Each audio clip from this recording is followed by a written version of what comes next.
всегда среди людей.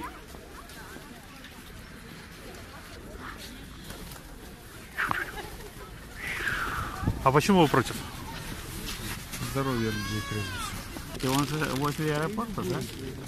Вообще роза ветров в основном идет северо-восточно, на Брест тянет, да? Во-первых, это свинцовые аккумуляторы. Не нужен он. Ну, чиновники же говорят, что он безопасен, что все нормально, что экспертизы сделаны все. Слушать чиновников, то все безопасно. Вот если бы, например, чиновники сказали, давайте мы своим имуществом, вот если что-то случится, мы своим имуществом вам с вами рассчитаемся там, за здоровье. Никакое имущество не рассчитает это.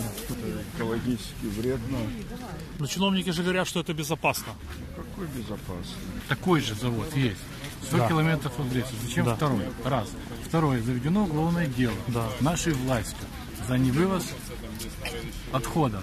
Понабирали кредитов с одним условием: разместить здесь какое-то производство. Так же, как Белджи построили. Кому он нужен?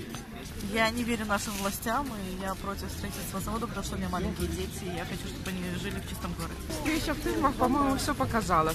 Ну, вместо того, чтобы спокойно и аргументированно народу рассказать, а что получилось? Получилось все с точностью до наоборот.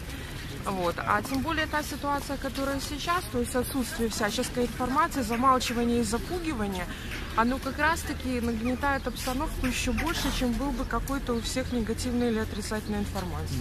Всегда среди людей.